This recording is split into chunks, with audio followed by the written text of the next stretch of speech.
Alright, this is part 3. I have 36 minutes onto my phone, so I'll talk for 30 minutes, and I'll end my part 4 with the remaining 6 minutes left. Around there, right? I'm gonna keep saying this, world, you better fucking enjoy this stupid listening series while I still can, man. Because I don't play around with death, I don't play around with this mess, I don't play around with VJ crying every night to me, and annoying my fucking sleep. I don't play around with what? With this hell in my life. Once I paid my dues, I'm finally free, and you finally let me see my wife. Because you think you have a relationship when you don't. Obviously, I'm peacing out, and you're left behind. You're not saved. I'm gonna live my great life in spite of the mess, and you're gonna be left behind. You made me pay. You're also gonna pay too. That's how it works, man. As I know, being with VJ comes at a price, man. I know VJ's blind. I know VJ's blinded by her love for me, obviously, but VJ doesn't even see how bad the mess is, man. Well, VJ knows how bad the mess is, but because she loves me, obviously, she like VJ knows. Yeah, Ivan doesn't deserve this, man. Ivan doesn't deserve this in his life, man. You know what I'm saying? Ivan's been through enough. He deserves peace in his life. But because VJ is my wife and she's my spirit, she can't do without me. You know what I'm saying? The fact that VJ still bangs guys when I am stay faithful to her, and the mess are happening, that's how you know VJ's blind and she takes me for granted.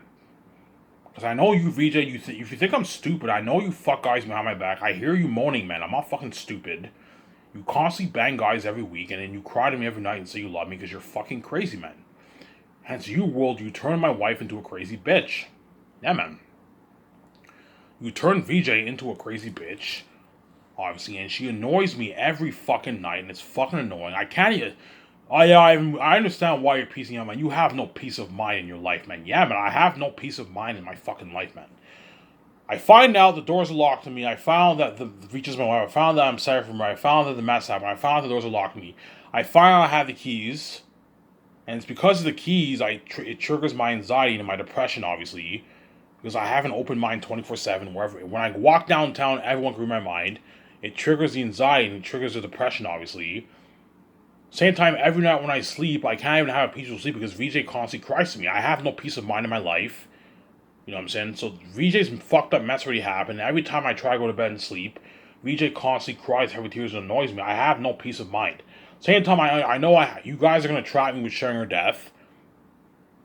That's how I know you guys are working with evil after evil after evil after evil. Yeah, man, you guys are nothing but a mess, and you're fucking wicked evil people. Obviously, you act like VJ is not my wife. My stepfamily acts like VJ is not my wife. I even think he's married to a celebrity. Yeah, you guys are crazy people. You're nothing but a mess. And that's why you don't deserve to be saved when I'm king. You deserve to be left behind. You're not going to be saved.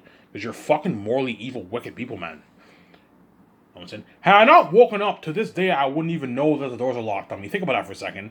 To this day, guys, had I not woken up, I wouldn't even know the doors are locked on me. I'd be working minimum wage at 30 years old. I wouldn't know V is my wife. I wouldn't know the doors are locked on me. I wouldn't know that I'm sorry for my wife. Yeah. Because you guys are wicked people, man. You're nothing but a mess with VJ, man. You just break every moral code. Yeah, we break every moral code in the book with you. We break it all.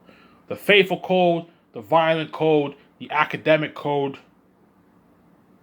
You know what I'm saying? The what? The financial code. You lock the doors on me, which is illegal. To lock the doors on someone is illegal, man. To not allow someone to make money in the world, not allow them to graduate college is illegal. And you guys broke that code because you're wicked people, and you break every moral code in the book. You knocked out a 4-year-old kid, you broke the violent code to infect my wife. You separate me from VJ, which is illegal. You separate me from my wife, which is fucking, you won't allow me to see my wife when she's not even your wife and not your husband, which is illegal. You purposely separate me and VJ, and you won't allow us to see each other. All because you're envy and you can't see me have sex because you're crazy people, man. You're nothing but a mess with me, VJ, man. You know what I'm saying? You see these people, and before I expose you guys, before I talk about Peter Jackson, I'm gonna expose you guys for a second. You see all these people in the news. Oh my God, this guy molested this child. This woman was found 30 years later. You know what I'm saying? You know what I'm saying? I guarantee the news reporters, once I pay this fee, all these news reporters, when they say, oh my God, this man died. You know what I'm saying? This man died. He was a supposed good man. You know what I'm saying? This man died. This woman died. What about me, man? You fucking killed an innocent man who didn't do anything wrong. You killed a good man. A man who's really, really good, man. A man who's a good man. You killed a good man to be his wife. This man was found 30 years... This child was found 30 years later.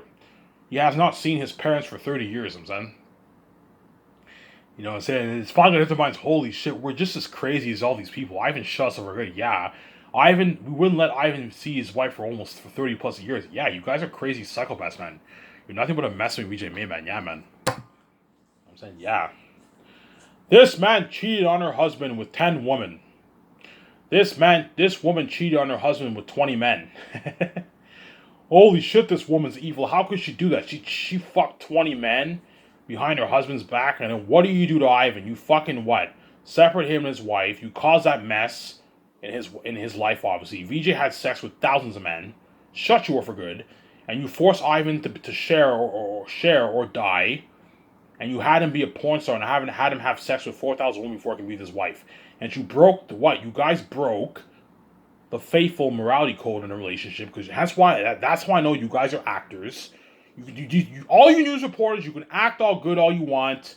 It's not hard to figure out the puzzles. Once I start to think about what you did to me, VJ, it's not hard to figure out the puzzles. Yeah. All these news reporters who you see on the news, all these talk show hosts like Dr. Phil, Oprah, Tyra Banks, are all actors.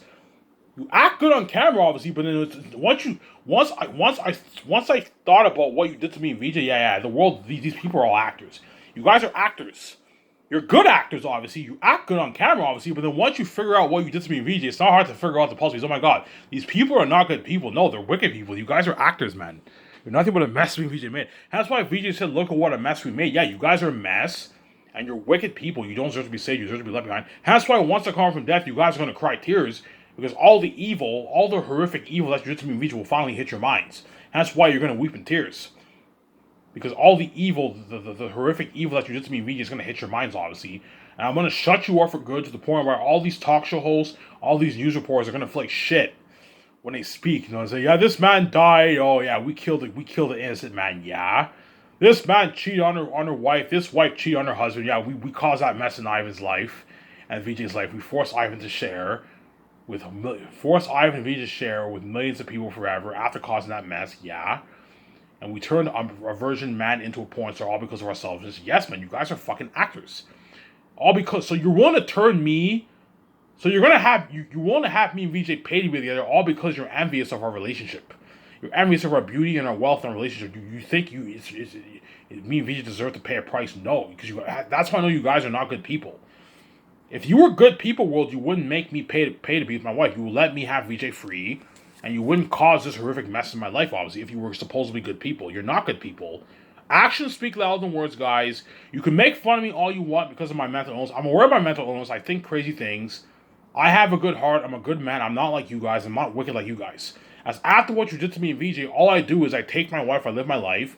I kill you with kindness, obviously. I'm nice enough to put out movies and docs for you to enjoy. And I'm willing to hire those very men who bag my wife and pay them their millions.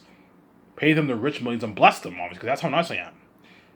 So even though they'll piss me off and I'll give them some dirty stares, obviously, I'm nice enough to pay all these Hollywood actors their millions and spoil them. You see what I'm saying? And I'm nice enough to put out docs and movies for you world to enjoy. And all I do after you did this evil to me, VJ, I just take after killing me, and having me cry as everything is, all I do is I take my wife, I live my life with my wife, and you're left behind. I kill you with kindness because I'm a good man, I have a good heart, whereas you guys do not have a good heart. You have an evil heart. As when I was born, I had you see my future, and I tested your goodness, and you failed the test. You failed the test miserably, guys. As you guys broke every moral code in the book, man. Everything. Every moral code you can think of. The violent code, the faithful code, the academic code. You know what I'm saying? The work environment code. You locked all the doors on me, obviously. You see what I'm saying? You guys broke every moral code. You even act like Vita's not even my wife. Yeah, you guys break every single moral code in the book, man, because you're crazy people, man. You're nothing but a mess with Vita, man. You know, we're even willing to act like Vita's not your wife. Yeah, you guys are crazy psychopaths. You're nothing but a mess with Vita, man. The fact that my parents told the judge Ivan thinks he's married to a celebrity, and the judge is like, yeah, Ivan, your family says you think you're married to them. I'm like, come on, guys. You know Vita's my wife. And you even act like Vita's not my wife because you guys are crazy people. You break every moral code in the book. And that's why I shut you up for good. And you deserve to pay this price. You're not going to be saved when I'm king. You're going to be left behind. You're not going to be saved. You're going to be left behind.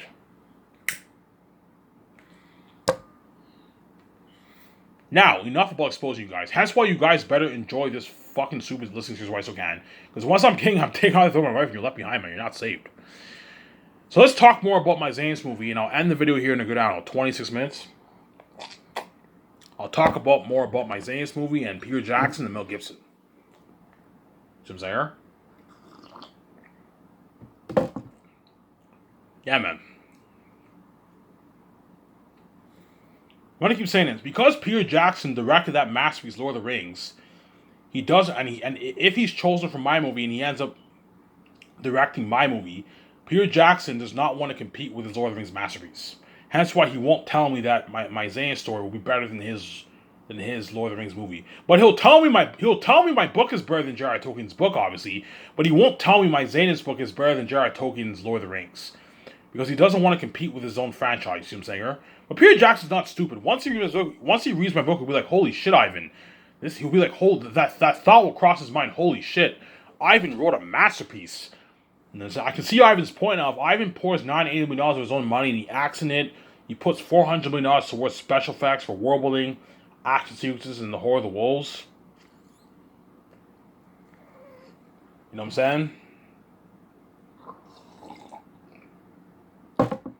Or the Horror of the Wolves. You know what I'm saying? I can see Ivan's point out. Zaynus could perhaps take the edge of my Lord of the Rings movie, yes. I believe Zaynus and Lord of the Rings will be very, very close, but Zaynus will take the edge because I'm acting in the movie, guys. I have a unique presence on the screen that no other person has.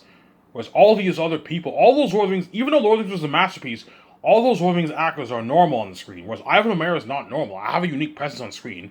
I am playing the role of Prince Taxis, guys. You're going to see me kicking ass in the movie fighting the demon wolves and fighting the demon batsmen.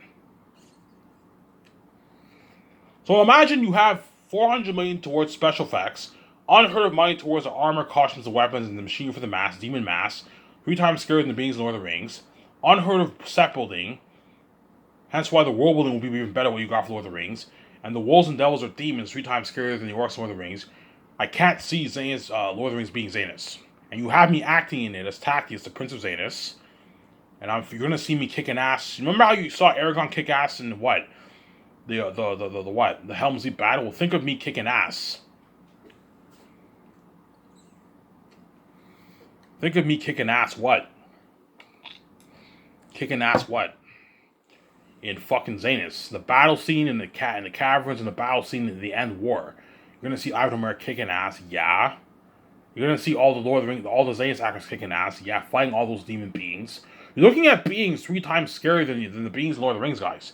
If you thought the ring race were scary, think of beings 3 times scarier than that. If you thought the Orkai and 2 Towers were scary, think of beings 3 times scarier than that. You're looking at demons. Walking devils and demons. And you guys know what I'm talking about. You know how scary these beings are going to be. Peter Jackson and Gibson know how scary Aratat and all of them will be. You know, I have the keys. You can see the future, obviously. They know how scary these beings are. Yeah, you're looking at devils. Yeah, you're looking at walking devils. Yeah. I told you, because Peter Jackson has an ego, he won't tell me that his what? His Zaynus movie will be better than his Lord of the Rings movie. Because he doesn't want to compete with Lord of the Rings. Peter Jackson does not want to make it a competition between Lord of the Rings and Ivan. I don't want to make it a competition between Zaynus and Lord of the Rings. Lord of the Rings is Lord of the Rings, Zaynus is Zaynus. He'll say something like that, you know what I'm saying? But he's not stupid. He knows that once he reads a book, yeah, Ivan wrote a masterpiece, man. If he adapts this kind of story to the big screen, he pours like $1 billion towards this movie, $400 million towards CGI technology, towards special effects for the world building, action sequences, and the Horror of the Wolves and Bats. Ivan's acting as Prince Tacius. Vijay's acting as Lithia. I can't see what. I can't see my Lord of the Rings story Lord of the Rings movie topping this, but it'll be very, very close. You see what I'm saying? Yeah, man. The one reason why I believe Zaynus will top Lord of the Rings is because I'm acting the movie, obviously. And at the same time, Lord of the Rings, Return of the King, the wars in Return of the King weren't the greatest. And Return of the King had some messy CGI. You see what I'm saying? Return of the King had some messy CGI, and the wars in Return of the King weren't the greatest battles. You see what I'm saying? The wars were all rushed. Whereas for Volume 3 for Xanax, you're looking at an epic war in the end. With Tactius, his cousins, his southern friends, and his northern friends, Meramis and all them, right? And his 15,000 Zane army versus Eretat and his demon army. Think of demons 3 times scarier than the Orkai in Lord of the Rings, guys. You see Tactius and them are walking along towards the wall. The wall's opening, and all city of Xanax is lined up, throwing flowers. You get this music. And Eretat's waiting a couple hundred yards away outside the wall for Tactius and his army. And Tactius goes to war with Eretat. And they both give a huge speech. Yeah, man. I mean, I can't see what. I can't see what. Lord of the Rings topping that kind of story. But it'll be close. Very, very close. Because Peter Jackson directed a masterpiece. I don't even say that. Peter Jackson directed a masterpiece, guys. He directed a fucking masterpiece, guys. Hence why I believe Lord of the Rings and what? And Xanax will be the movies will be very, very close. The book beats out J.R.R. Tolkien's book, obviously, but the movie will be very, very close. It'll beat out Lord of the Rings, obviously, but it'll be close by a margin, guys. It'll beat it out by a margin. But I'm going to make a prediction here, guys. I'm going to make a prediction here, like I said earlier. You see what I'm saying? I'm going to make a prediction here, guys. Even though I believe Xanax will beat out Lord of the Rings, I'm going to say this live on camera here. After you guys watch the movie, obviously, there's a high chance a lot of directors in Hollywood might even like Peter Jackson's Lord of the Rings better than my Xanax movie. High chance they might like that, obviously. It's a high chance the movie critics in Hollywood who will critique my movie, obviously, behind the scenes. High chance they might like Lord of the Rings better than my Xanax movie. High chance a lot of you Lord of the Rings nerds on Lord of the Rings Reddit might like Lord of the Rings better than my Xanax movie. You see what I'm saying? But here's the thing, though. I can't see that really happening. Well, I can see it happening, obviously, but because I am acting in the movie, guys, you know what I'm saying? It's going to make the story that much better and more powerful. I can't see Lord of the Rings topping the movie, especially if I'm acting in it, man. I'm acting as Prince Tactius, guys, the lead of the movie, guys. You're going to see me acting in the movie as Prince Tactius, and me kicking ass. You're going to see me in the movie. Yeah, man. You know when you watch Lord of the Rings, you see Aragorn, he looks badass? Well, think of something like that for me. You're going to see me acting as Prince Tactius in the movie. And Xanax is a richer story than Lord of the Rings. When you watch Xanax and watch Lord of the Rings, you will see a difference in the world building and the speech. Okay, Lord of the Rings has a richer speech, obviously, richer world building of Middle Earth, obviously, and the language of the elves, whereas Xanax has the richer story. The story flows better than Lord of the Rings. You see what I'm saying? You get this Tactius' story. You have Tactius' story and Eretat's story. And you have all the side stories with the major characters and all them. You see what I'm saying? It's a better story, trust me. Yeah, Peter Jackson, Ivan, yeah, you have a richer story than J.R.R. Tolkien's Lord of the Rings. Whereas J.R.R. Tolkien's Lord of the Rings, when you read the books, it's kind of all over the place. Like, you have the story, the main story is Frodo destroying the ring, obviously, but when you read the book, it's a little bit all over the place, Lord of the Rings. That's why Peter Jackson has to cut out a lot of things. Whereas my story is it flows better, it flows much more, it's more consistent, the story flows much better than Lord of the Rings. It's a richer story when you read it. Hence why when you read my book, you're going to be more hooked than Lord of the Rings, because my story flows better, it's richer. Whereas Lord of the Rings has the richer world building. The world building it flows better in Lord of the Rings, obviously, and the languages of the elves and the speech flows better. Whereas the story in Xanax flows better than Lord of the Rings. You see what I'm saying? Yeah, I told you. I'm gonna say this live on camera. High chance. Xanax is not for everyone, but the world will love my book, obviously. But there's some Lord of the Rings fans who might even like the Lord of the Rings books better than my Xanax story. Some of the Lord of the Rings actors who did Lord of the Rings, I believe they all read. I remember I saw the documentary. Like, yeah, we all read the book. They all talk about how they read the book. Obviously, there's a high chance Elijah Wood, Viggo Mortensen, Orlando Bloom, Ian McKellen, and all them. You know what I'm saying? Barry Osborne, he read the book, obviously. The Fran woman, there's a high chance they might even like J.R.R. Tolkien's book better than my book. You never know. Everyone's entitled to their opinion, obviously. There's a high chance Peter Jackson and Guillermo del Toro, they might like Peter Jackson's Lord of the Rings better than my Xanax movie. You see what I'm saying? They might like it better. You never know, man. Even though I believe Xanax is, even though, because at the end of the day, even though I'm saying Xanax is better than Lord of the Rings, at the end of the day, it's my opinion. I'm biased, obviously, but no, I'm not biased. Like I'm not kidding around. I tried. Trust me. I'm taking off my biased glasses, obviously. You know what I'm saying? I'm playing devil ass. I'm what? I'm sitting back. I'm sitting back. I'm relaxing. I'm relaxing. Obviously, I read Lord of the Rings, and I read Xanax. And every time I read Xanax, I'm much more hooked reading it, and I'm enjoying the story a lot more than I am Lord of the Rings. Because Lord of the Rings, when I read it, it's amazing, but it's a little dry and it's a little boring when I read it. That's why I truly believe my Xanax book is better. I truly believe objectively that Xanax is an objectively better story than Lord of the Rings. I'm not speaking subjectively, no. I'm speaking objectively. I truly believe Xanax is a better story than Lord of the Rings. As a story like Xanax will stand the test of time. Once everyone reads my book, it's going to go down as the best fantasy literature ever written in history, man. That's how good Xanax is. But Lord of the Rings is also stood the test of time too. It was released about 70 years ago, and to this day, millions of people around the world are reading it and they love the book. And everyone around the world all say J.R.R. Tolkien is a god of fantasy. You see what I'm saying? But trust me, when you read my book, you compare Lord of the Rings. Yeah. Even though Lord of the Rings has better world building and has better speech, richer dialogue, richer world building, language of the elves, Ivan's story is richer. You have Aratat.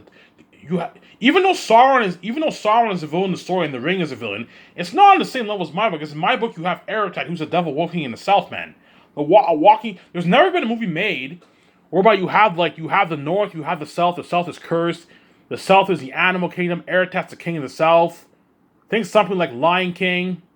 You know how Lion King, like Mufasa's, like everything light touches is my kingdom, and once you pass that kingdom, you're now in the outskirts. And that's where all the hyenas live. Well, think some of that for Xanax, except it's not like Lion King. Lion King, they're animals on four legs, whereas Xanax, Aratat, and them are master wolves, like the orcs.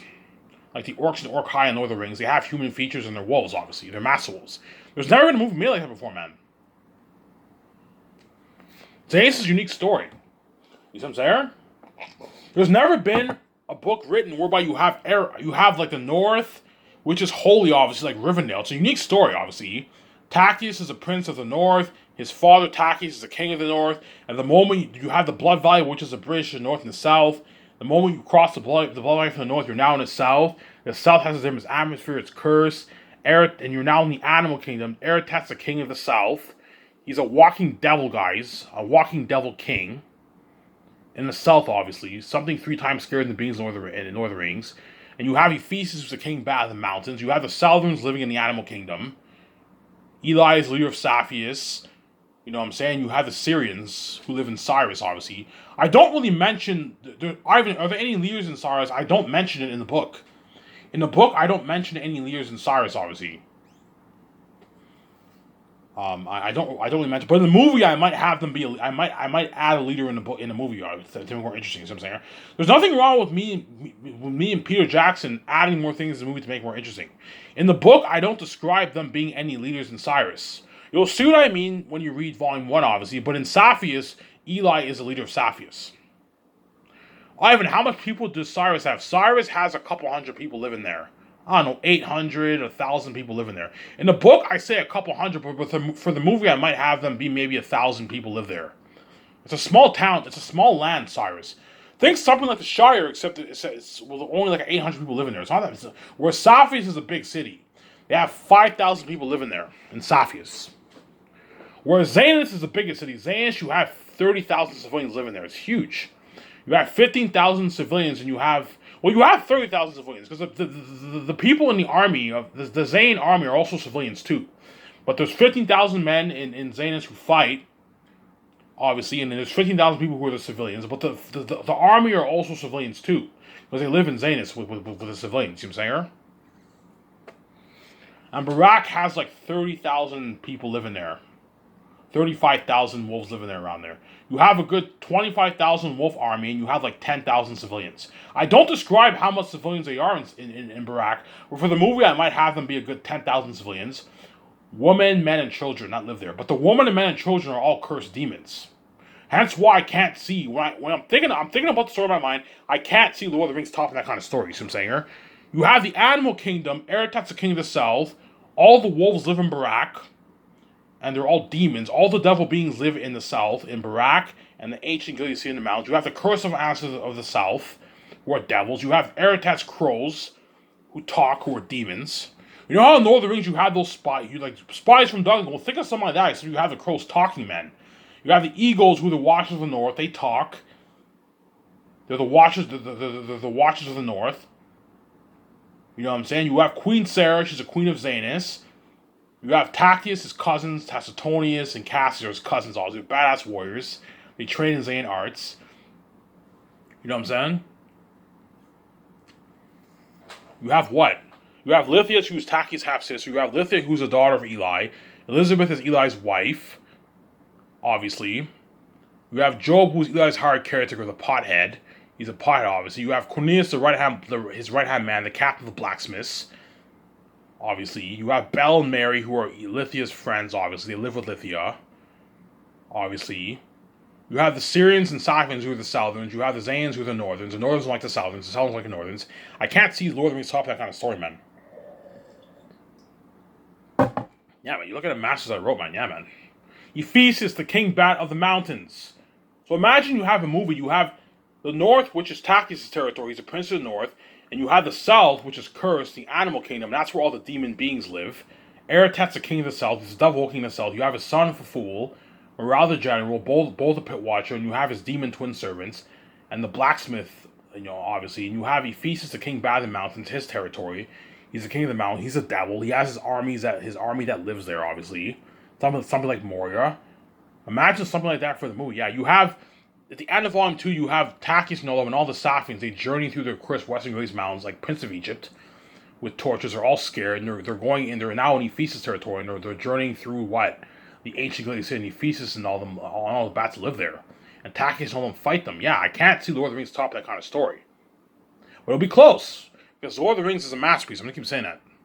Even though Xanis will beat out Lord of the Rings by a margin, a very, very slim margin, it will be very close. I'm not going to be cocky and say Xanis will blow Lord of the Rings out of the water. No, man. Lord of the Rings is a masterpiece. It's tough to what? To top that trilogy, but Xanis will top Lord of the Rings. You see what I'm saying here, guys? Once you guys read the book, you find something, yeah, I see what you're saying. Yeah, I see Ivan's point.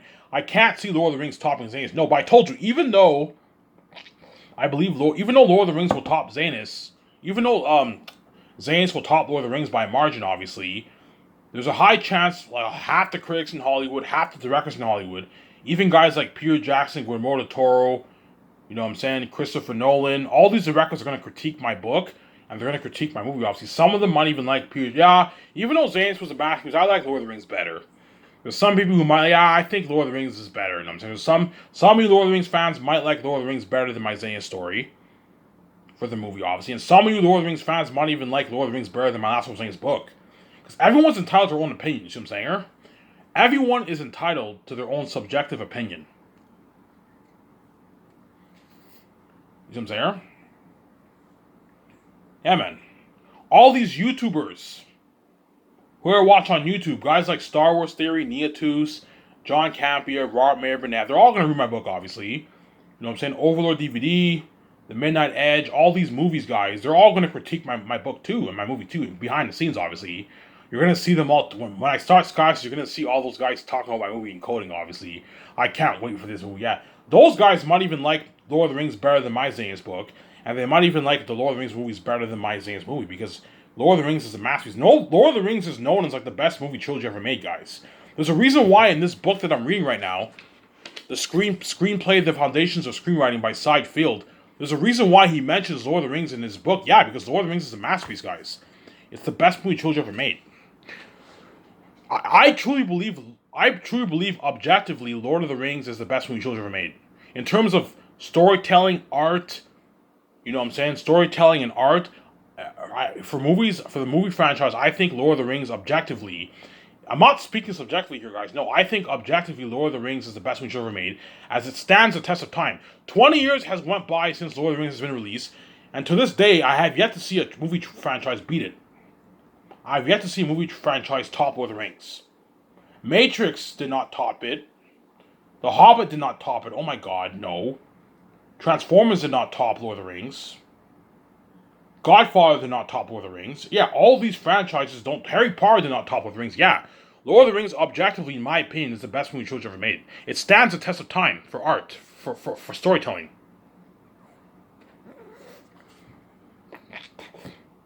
Yeah, so what kind of here?